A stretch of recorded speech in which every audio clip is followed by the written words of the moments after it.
Надлежните тврдат дека генетски модифицирана храна во Македонија нема, но никој не проверил дали на вистина е така.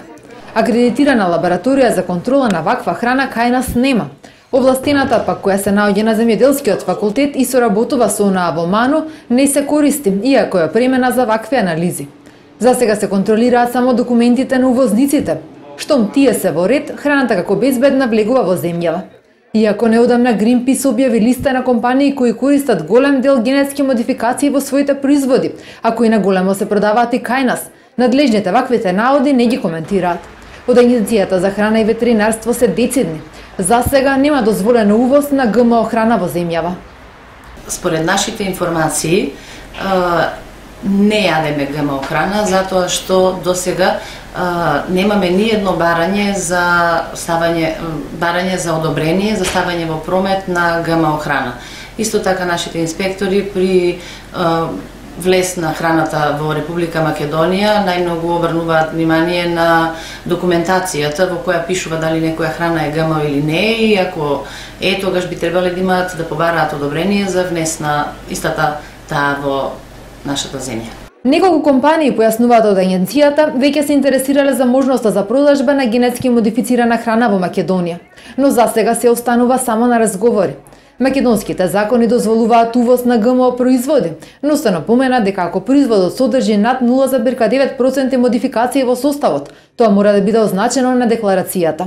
Не значи дека ако некоја храна е ГМО според она што е во европската легислатива, не значи дека таа е небезбедна. Само се однесува на означувањето. Потрошувачите да имаат право на избор дали сакаат или не сакаат ГМО храна. Значи само таа треба да биде означена. Не е проблем во делот на дали е безбедна или небезбедна. Се разбира, зборувам за одобрените видови ГМО храна.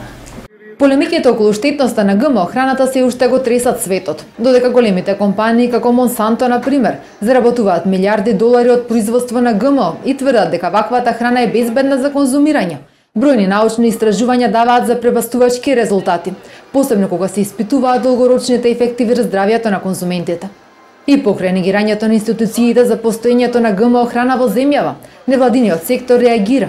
Според Ненад Коцик од Вила Зора, една од ретките невладени организации во земјава кои работеле на овој проблем, поради отсуството на лабораториски контроли, многу сомневања остануваат отворени.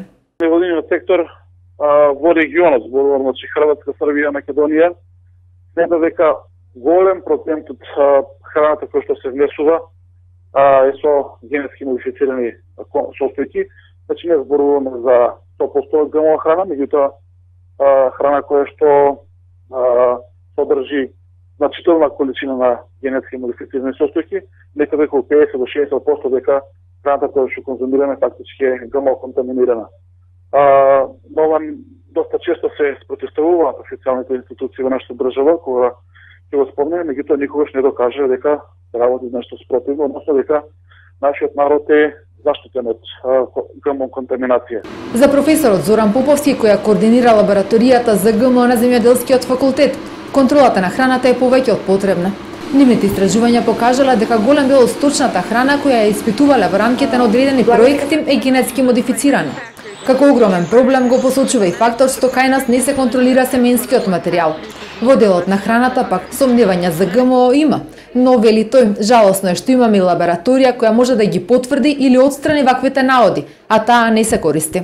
Ние до денеска имаме добиено само еден примерок од поранешната дирекција за храна. Сега веќе тоа е споено со поранешната управа за ветеринарство. Така што тоа е единствен примерок каде што сме добиле барање од државен орган да се направи тестирање на, мисечини беше пченка во 2007 година од граничен пленум во Кумама. Ако до неодамна пченката и сојата беа први на листата, доматите, пиперките, во последно време и пченицата се почесто генетски се модифицираат.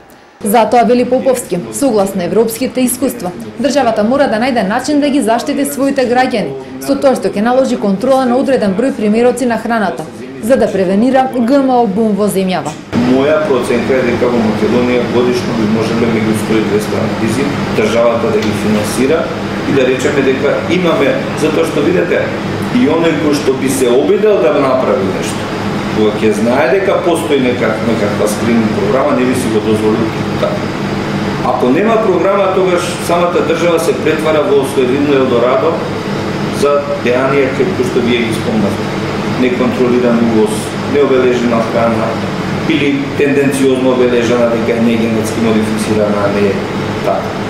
Така што, значи, за мене најважно е да се воспостави тој систем, нека не е многу гломазен, нека не се многу примероци во прашање, ама да знаеме дека ќе контролираме и храна, и сточна храна и особено сенска. Генетски модифицираната храна се добива со вкрстување на гени од растенија со животни или хебрициди. Ваквите семиња се стерилни, па земјоделците мора секоја година да ги купуваат од големите компании.